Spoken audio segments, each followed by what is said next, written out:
Welcome to Keep Hustling, where we are going past the why to get to the how. I'm your host, the always hustling Aaron Gordon, aka NY Risk Advisor, aka Mr. Keep Hustling. In this podcast, we will be diving deep into the professional and personal successes of our guests to find out how they hustled through the most difficult times in their life and their development to achieve the success they've gotten to today. So buckle up for what hopes to be an amazing ride. Let's get to it. Welcome to Keep Hustling with my guest, the one and only Sam Goldberg. Sam, this is on the bucket list, so thank you for being here. Hey, buddy.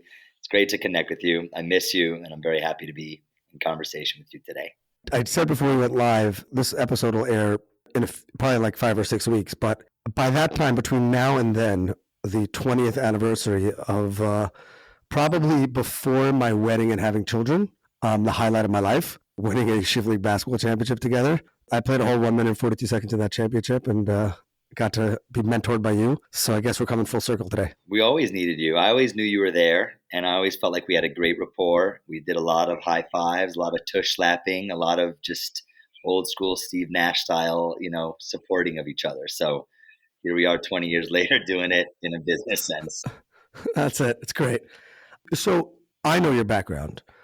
I always begin by asking our guests to talk about kind of where their hustle, where their drive comes from. And then we'll talk about the evolution of your hustle. But I know you as, obviously, we're going to stick to the basketball, but more than just a great basketball player was a tremendous dedication to the craft. But at the same time, you took a unique path, which was you were also a child actor of real fame. I mean, major lines in a major motion picture.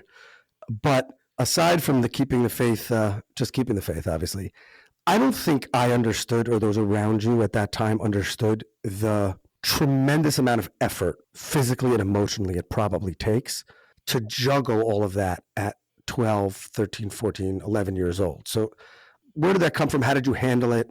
And how has that led to your helping you be successful today? That's a great question. I really appreciate it because I don't often think about the specificity of that journey and like when it happened. It's funny when you ask it, I actually think about not the ascent, but the descent. When I was in 8th grade, I had a spontaneously collapsed lung.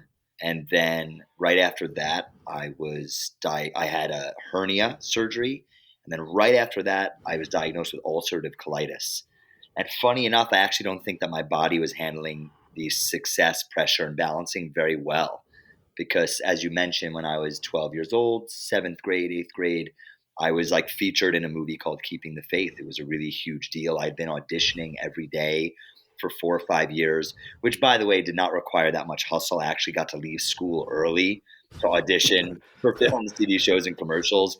If anything, it was very balanced. And my parents, thankfully, were not stage parents. They realized that it was a hobby that I was lucky enough to be succeeding at and putting some money in the bank and having fun. But actually, after that movie, I have a sense that I was carrying a lot of weight and anxiety that was undiagnosed, and it led to like straight up like bodily issues. I don't think the lung necessarily was that and the hernia, but ulcerative colitis is a very sort of nervous system anxiety ridden disorder. That said, I think I knew from a young age intuitively that I was incredibly lucky. Grew up in an upper class home in New York City, went to a private school and wanted for nothing. And I had a grandparent on my grandpa, my Zadie on my dad's side, and my grandma who just passed away a few weeks ago on my mom's side, were very dedicated to making the world a better place, to giving charity, and to volunteerism. And then you and I both had the same teacher just 1 year apart, Miss Ginsburg in 5th grade. Then we had like Dee Dee Bennell in high school. We were surrounded by different people in our lives who made it feel like, yes, you should do the right thing and it'll make you feel good, but even more so that it's a duty. And so I just think that I don't see hard work or trying to make the world a better place as really an option for someone like me. I think it's a duty. And so that was intuitive. I think I've only been able to put words to that over the last 10, 15 years of my life. I think I just had a motor to do it. Also, again, like I am somebody who just has a motor. Like I just have you don't have to put that much fuel in my tank for it to like be a fast moving car. whether that be athletically or just energetically. And it's just a blessing. I was born that way. I just, you know, just to kind of try and end that chapter, if hard work, dedication, and good deeds started when I was really young and culminated in high school, I took a few years off in college and did not really try hard enough or take myself seriously enough. And I remember when I was in my like 23, 24-year-old phase, I looked in the mirror and I was like, either you're gonna live a life of meaning and hard work, or you're gonna coast. And it was like a straight up like movie moment. I made eye contact in the mirror and I was like, dude, like put up or shut up. And so since then, hard work is something I can take credit for because I put in the hours. But what I would say is, I think that, and correct me if I'm wrong, one of the things that you and I agree with you, grew up incredibly privileged. And a lot of times people don't see that, but I think that one of the other things that we could see, and obviously, at least I can speak for myself. I think there's only one person who we ever interacted with who thought that they were going to be a real college or maybe professional athlete.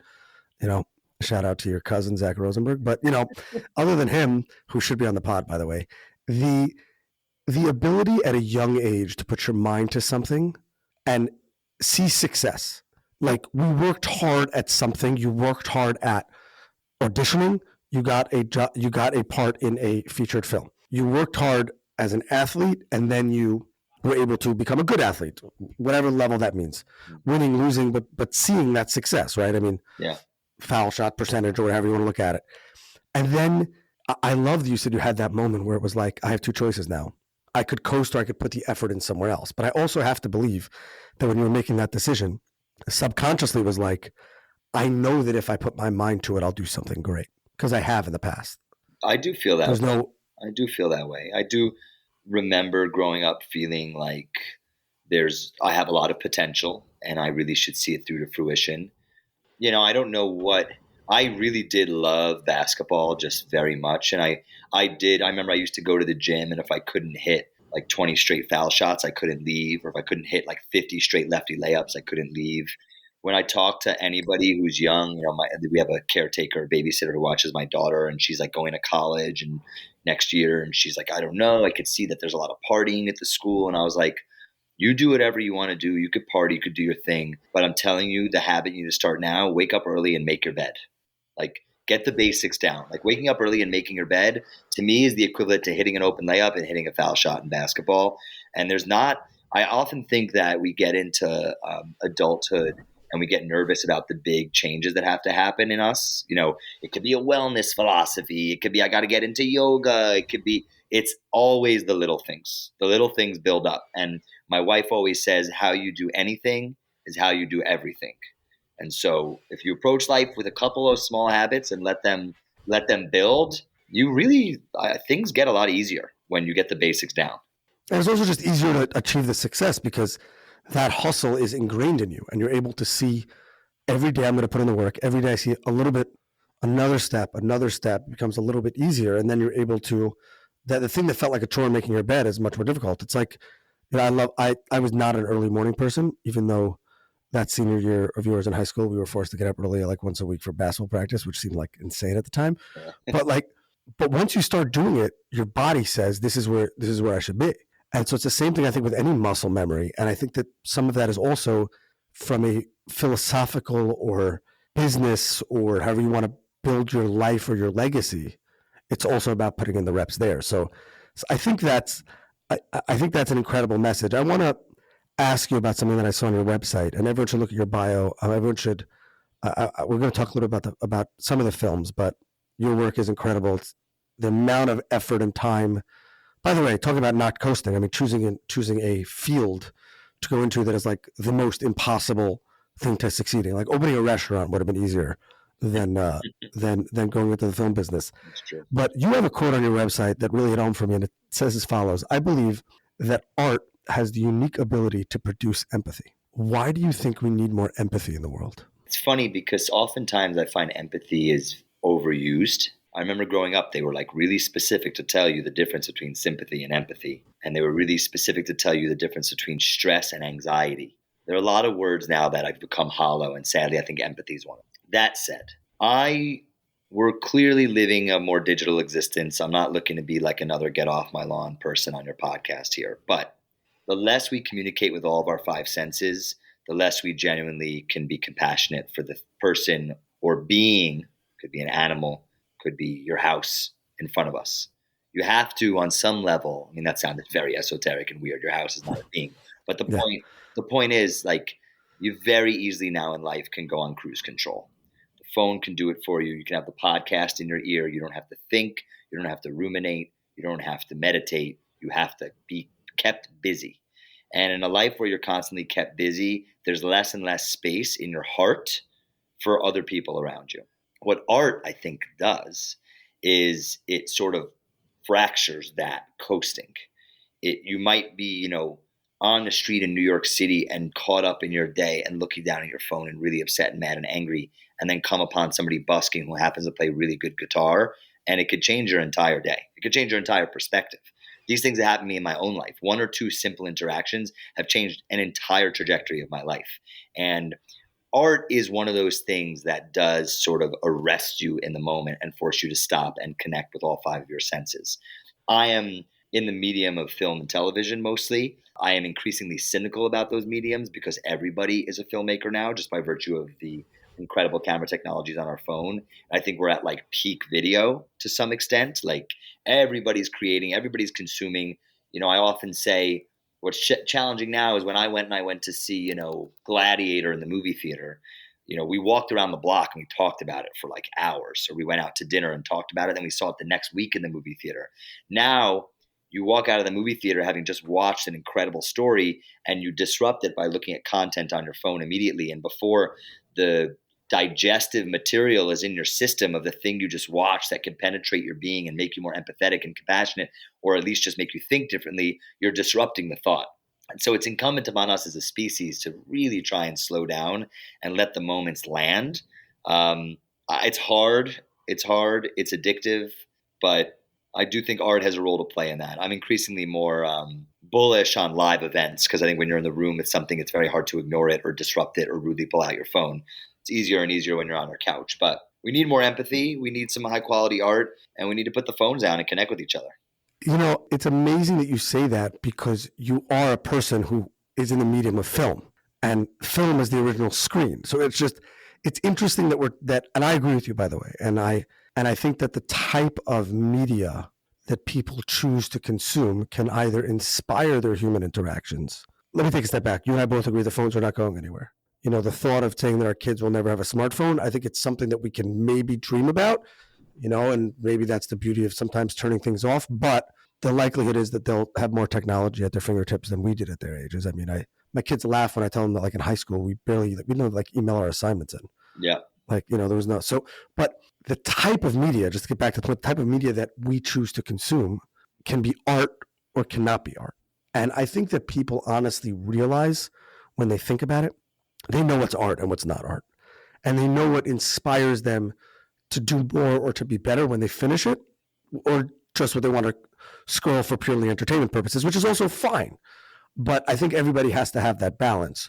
You went into a particular type of film, and you're a guy from the Upper West Side of Manhattan, and you made a film about a silo in what, with as much respect as I could possibly say to the film because it's amazing and to the message. You and I, it's the middle of nowhere, man. Like, I know.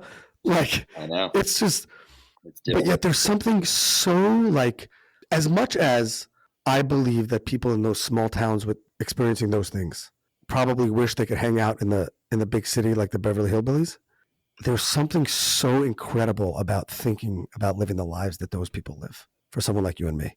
So what was it like to get in it? First of all, I'm living in rural Pennsylvania now on an 8-acre, former farm. So love that. Obviously got its hooks. I'm not. It's got its hooks in me enough for me to have moved my family here as a lifestyle choice. In 2014, I was pitched this movie idea. It was called Silo. It was about a 17-year-old kid who gets trapped in an industrial-sized grain bin, an accident that, unbeknownst to me, because I didn't even know what a grain bin was at the time, happens like 100 plus times a year in America, more than half of which end in fatalities. More than half of those are usually teenagers. So I was like, damn, this is really weird that I know nothing about American agriculture, given I depend entirely on farmers for my survival. So, for one, I should probably go learn more for my own self. Two, we obviously have an increasing divide in our country along urban and rural lines that are conservative, liberal, Democrat, Republican, whatever you call it. And I believe one of the reasons that's the case, one of many reasons, is that there's no artistic, artful, high quality cinema about rural America. It's always about a drug addiction or a backwoods serial killer or an anti farmer environmental piece.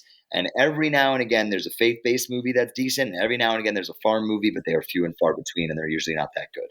And so I felt from a business perspective, but also from a socially conscious perspective, maybe telling a story like this can build bridges. And three, the story itself was very compelling. A kid gets trapped in a grain bin. It's 50,000 pounds of corn bearing down on them. It makes a coal mining rescue operation look simple. And so we worked on that script. I moved to Kentucky and Iowa for the summer of 2018 and filmed that project. And in the process, fell in love with farmers in America and fell in love with the values and the local care and community that exists there that oftentimes I feel like can be forgotten in urban centers or in suburbia. And I was very compelled to continue telling those stories, so much so that I moved to Pennsylvania during the pandemic. And this summer, I'm producing a 6-part miniseries about a dairy farm. So this is now the career path. It makes business sense, but it also really is something that I think is needed. And I don't know what to tell you, Aaron. Farmers are the best. They're the best people. They're kind. They're community driven. Hard work. I don't hold a candle to the level of work that the farmers that I know do. It's not even close to the hours that they put in compared to almost everybody else. They make less than 2% of the population, yet we all rely upon them. And it's a tough time to be an American farmer. And I'm kind of feel very fortunate that I've stumbled on this path and that I could be this unlikely kid from a big city with a certain type of education and mindset that is equipped to tell this story. Before this, I had just visited a local church where we're filming a bunch of scenes in the next project, spending time with them, talking about the farmers who are in their congregation, talking about how important their church is to their community. It's very important to learn these things and learn from these things and not forget that even though the world's moving at a fast technological pace, like we just discussed, we've got to actually engage with the people in our local community and not always think global. And that's really what these projects are about, honestly. Well, do you think that what we're missing, more than just depending upon, obviously we depend upon the agriculture and the farmers for actual sustenance, but I think there's also something to the fact that you and I grew up with a value of a community, of friends, of family structure, of things like that. And yet America is increasingly void of that.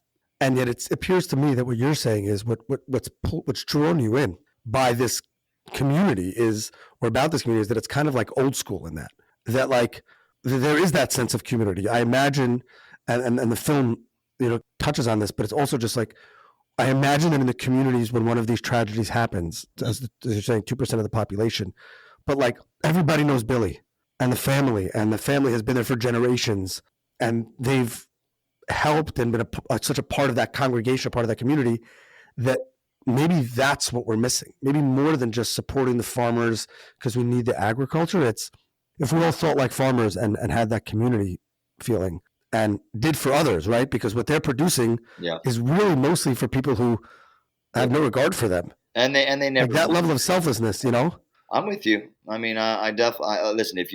If there's one thing that I could try and do to help heal a bit of what's happening in our society, it's get people to engage in their local community. It's definitely my mission statement around making these projects. It's definitely something we should emulate in terms of some of these local rural communities. There's not all great here either.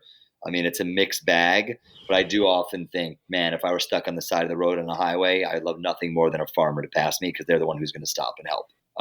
Whereas some of my awesome, more, city friends, they ain't stopping. They're rushing. And so that pace of life, which is often denigrated or looked down upon, is very important. And there's a reason we need it. And engaging in local community, I think it's a real salve for a lot of our societal ills, anxieties, dissent, divisiveness. But it's hard to think that way when you're, again, not to be that guy, but when you're constantly looking through the screens and you're thinking about the person across the country from you rather than the person across the street from you, it's hard to really engage in a good faith argument that we're all getting connected. We're not getting more connected through these devices. For sure. And I've gotten a lot of heat for being the keep hustling guy, because people think that what I mean by that is working, 100 hours a week and making as much money as possible. And what I'm hoping that we're doing at Keep Hustling is inspiring people to internalize the message like yours, which is you have defined your hustle, still working hard, meeting people, as you said, who are working exponentially harder than you ever imagined, and that I can, even though you're telling me that I could ever really internalize unless you're there.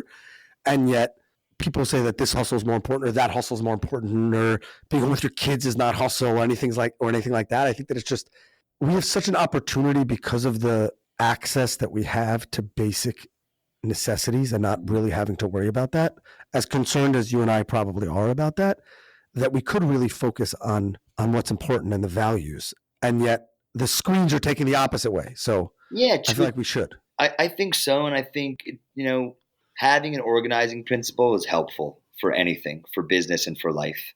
I run my life like I do my business. I run it by the rule of three. I can have 3 plates spinning at any given time. Plate number 1, most important, is my family. Are they happy? Are they healthy? Are they fed? Are they okay? Plate number 2 is what's the thing that's making me money so I can put food on the table. And then plate number 3 is what are the thing that feeds my soul, the thing that feeds my passion, the thing that feeds my goal to make this world a better place. Once I add a 4th plate, I usually drop all of them. And so you got to have organizing principles in life. You have to be organized in general and do the little things that we discussed earlier, like hit the foul shots and make the bed. So again, it's a privilege to be able to think this way. I mean, I remember having a dinner with a bunch of friends in New York City maybe 5-6 years ago.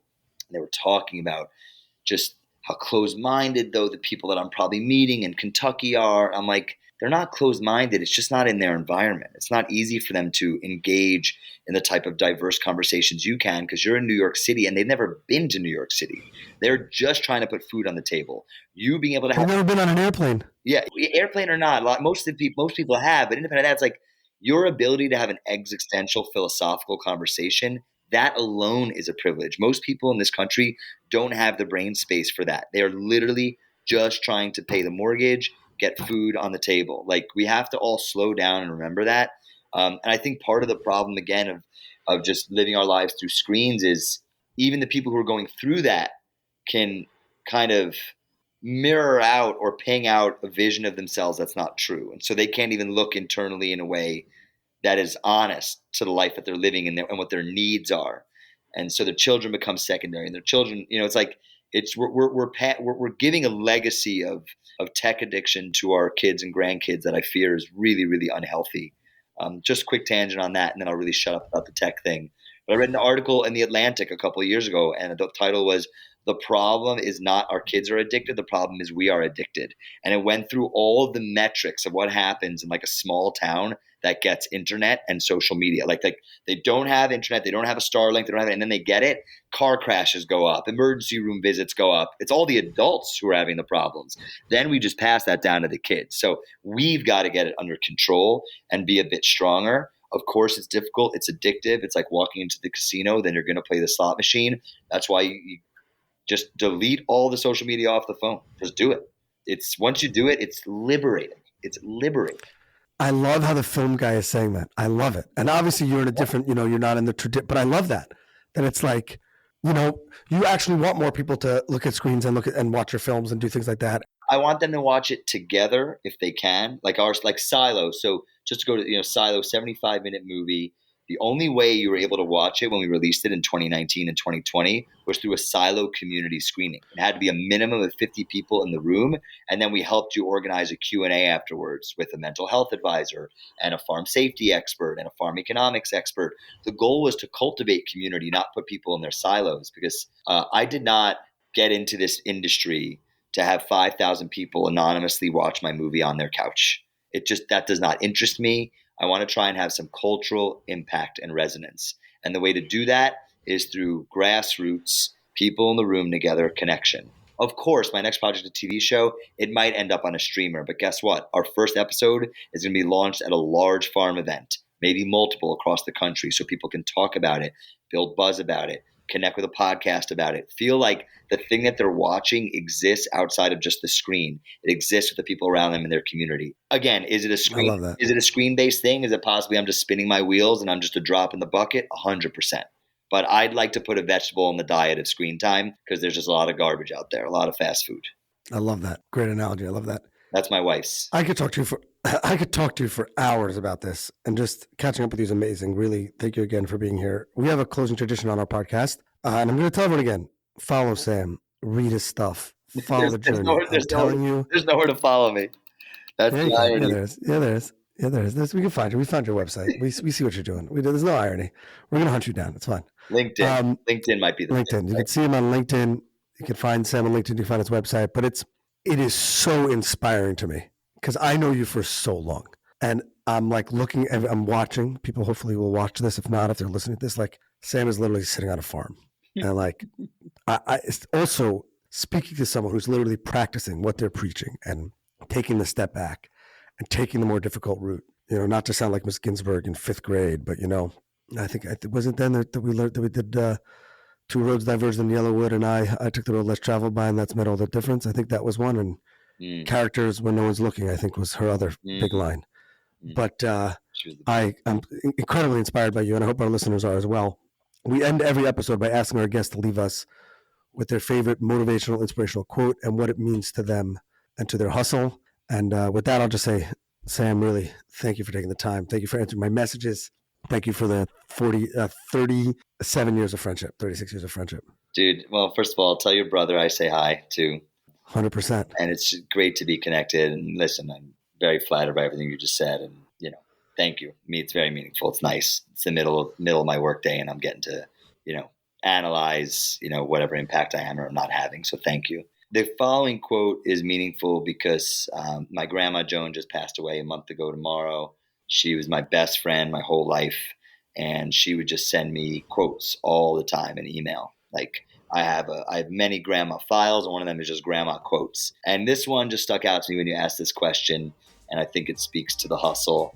And it's very simple. It's just that the only place that success comes before work is in the dictionary. And so we'll leave it at that. Sam Goldberg, thank you again. Thank you, bro. This has been another episode of Keep Hustling. Remember, do well by doing good. And of course, and always, keep hustling. All right, hustlers, that brings us to the end of another fantastic episode. Thank you for listening. The listeners are the most important part of this show. If you like what you heard, please leave us a review wherever you listen to your favorite podcasts. Your feedback means the world to us and helps us reach more listeners. Plus, be sure to subscribe to our podcast so you never miss an episode. We have some amazing guests and topics lined up for you, and we don't want you to miss out. And finally, if you have any suggestions, comments, or even just want to say hello, please feel free to reach out to us on all social media platforms. We are Keep Hustling Pod on Instagram, X, Facebook, and LinkedIn. We would love to hear from you to continue the conversation. Thanks again for tuning in and supporting our podcast. We truly appreciate each and every one of you. Until next time, stay curious, stay hungry, and keep hustling.